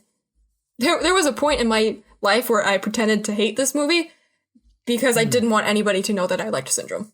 And you could have stuck with that. And I could have. Now we know. And now everybody knows. Fucking sinner. And now I'm telling the internet that I like Syndrome and Incredibles. It's fine. The internet isn't still going to associate you with General Grievous because they can't get over that. No, they can't. I don't know how that, like, that's weirder to you guys instead of, whatever. Honestly, I get General Grievous more. Wow. Syndrome was what started why I am the way I am. And yeah. I mean, like, look, he's got the four hands. Like, that's useful, first of all. Second of all, he's got the whole, like, robot thing going on. So even though I don't get that, I can kind of understand in my head of, like, I realize he's not actually technically a robot. I don't care. I get in my head of, like, yeah, like, if you're into the whole, like, robot concept, it makes sense. Mm-hmm. He's got the raspy voice. If you're a robot fucker, General Grievous should be on your list. Honestly, yeah, I agree with you. Unless you're exclusively like a humanoid, like Terminator style covered in skin robot fucker. Then you're not a real robot fucker if all you like is androids and people that look like real humans. Valid. Like if you like the twink from Detroit Become Human, you're not a real robot fucker. What if you like the cosplayer dressed as No, because I like other robots. Shut up about that. Let it go. Shut up. Anyways, we're not talking about robots. We're talking about villains in Syndrome. I mean, he has a robot, technically. He builds robots. He does. Wow. Oh my God. This all started because of Syndrome. God damn it. Wow. You were like, I love him. He loves robots. I get it. I get it now. Yes. Ah, Jesus. How did I get here? So many mistakes. Oh, yeah. No, that's fine. I don't regret it. Okay, so you find Syndrome attractive. I don't get it. Mm-hmm. But also, there's a minor villain in this movie. Okay. A villain who turns. Okay. A villain who you could say what side she's on is a bit of a Mirage. Huh. Funny. Review Mirage's sexiness. Mirage is also incredibly sexy, yes. She is quite attractive. She is very, yes. She is on my list of like, oh, I have a list of like all these like women in media I really like, and they all have white hair. What is the connection here? Yeah. She's on there. The white hair? It's the white hair. Do you think this just stems from Mirage? Like, do you think this movie is the origin point for your entire sexuality? I think it is, honestly. Should we start here? Oh my God. Should we coin a new sexuality name that is just like attracted to things that can be derived from The Incredibles? Yes, and I'm the one person in there. Because I'm apparently the one person that finds Syndrome attractive. I'm sorry, but I'm not sorry to everybody listening. What would the name for this be in your mind? This new sexuality, the Chloe sexuality, but we're not calling it that because that's A, super vain, and A, too easy. I said A twice, it's fine. Oh, God. The Incredible Syndrome. Okay, we're breaking the, like... Oh, you said sexuality, not an illness or whatever. It's right, it's perfect. Yeah, like it breaks the rule of sexual being part of the word, but it works real well. Yeah, it does. That's much better than my idea. And by my idea, I mean the thing that I was hoping you'd say something better than, because it kind of sucks, of just like incredisexual. Okay. Incredible Syndrome. Which also sounds like it could mean other things. I don't know what, but other things. Other things, yeah. Okay. Yeah. Oh God, this episode is shit show. Yeah. I'm having a really good time. Good. I'm glad. Mm-hmm. Chloe. Yeah. Oh God. It's time for executive action. If we were the heads of Pixar, I guess, okay, and we had authority to tell Brad Bird, hey, don't do this instead, and he for some reason decided to not be Brad Bird and listen to us. Okay. What thing would we change? again, for the listeners, this is not us saying that we know better. This is simply us saying that these are the things that didn't necessarily jive with us, or just a chance to do something that we would really like and understand the things that we enjoy in movies a bit better. I'm still coming off the roller coaster of things that we just sent ourselves down. This is great. This is the best podcast ever. Yeah. Would you say it's incredible? Fantastic? It's fantastic. Yeah, Ben, that's exactly the word I was going to say. Thank you very much. Anyways, one thing I would change, Brad Bird, please don't kill syndrome. Thank you. That makes sense. I get that. For story reasons and for personal reasons. Would you have like a syndrome spinoff movie? Fuck yeah. Or even just like a little like short or whatever. That's fine. Anything more? More content? No? Okay. All right. Yeah. Syndrome Rule 34. Oh, God, no. I'm not that much of a freak. I don't even want to know if that exists. I mean, according to the theory of the rule, it technically should. I don't want to know. However, based on the fact that I can't imagine anyone but you finding Syndrome attractive, does it? Maybe not. That's fine. I've kind of already touched on my thing that I would change. Like, I feel like this is going to sound, because I know like Syndrome is considered one of the best villains in superhero storytelling. Syndrome is what I would change. Okay. There's two options that fulfill what I want. All right. One option is Incredibles 2 is an entirely different movie. Okay. Because I feel like there's an interview with Brad Bird where way before he makes Incredibles 2, where he's saying like, oh, if I have ideas for an Incredibles 2, I'll make it. Mm-hmm. And he did.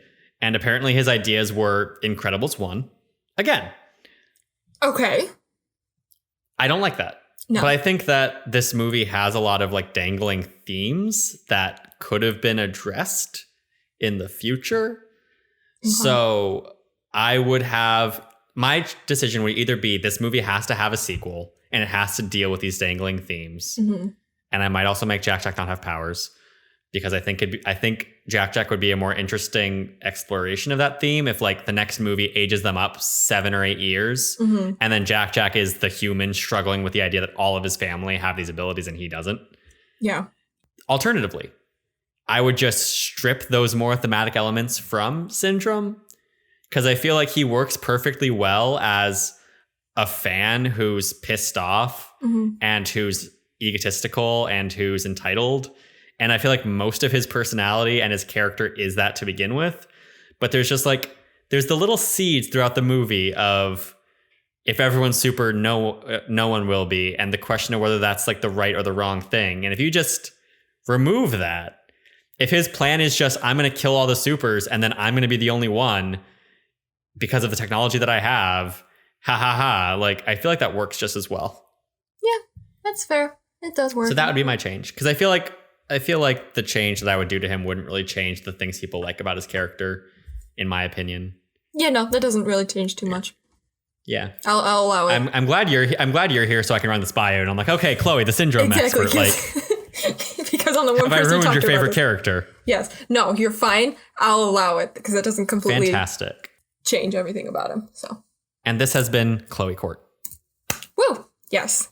So to wrap up, Chloe, yeah. I feel like we know what our closing thoughts on this movie are. I think so. You love it. I love it. I love it, not just because of the villain, guys, even though that's a huge part of it. But no, I do actually really love this movie.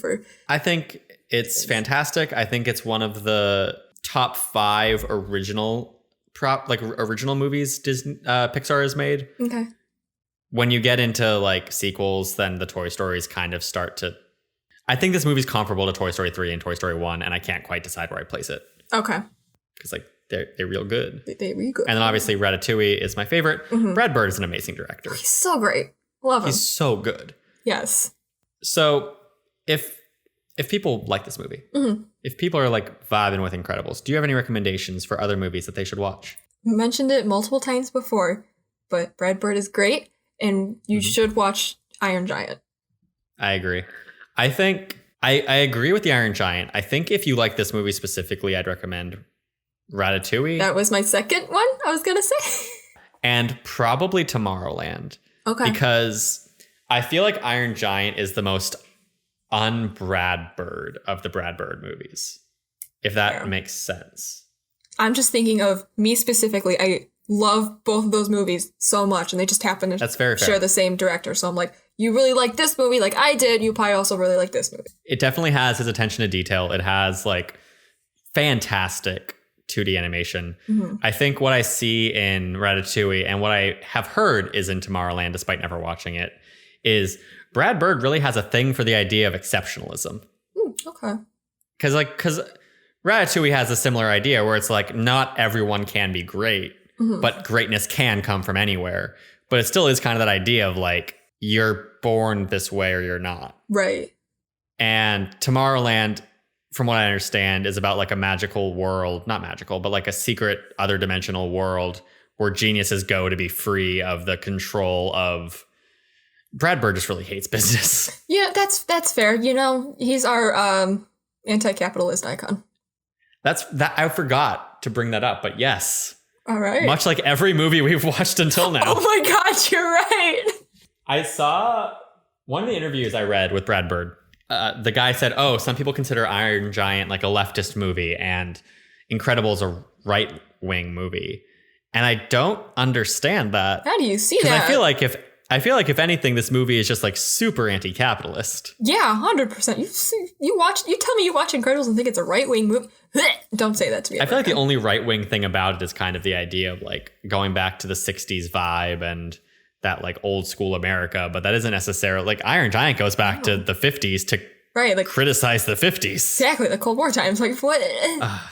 Iron Giant's so good. It's really good. Love that movie. So yeah, watch Iron Giant. Watch Ratatouille. Watch Iron Giant. Watch, if we want to go outside of Brad Bird, which is probably a good thing to do. That's fair. You know, Spider-Man 2 is fantastic. Spider-Verse we've already watched, but has a lot of those similar things of like animated, superhero, family dynamics. Mm-hmm.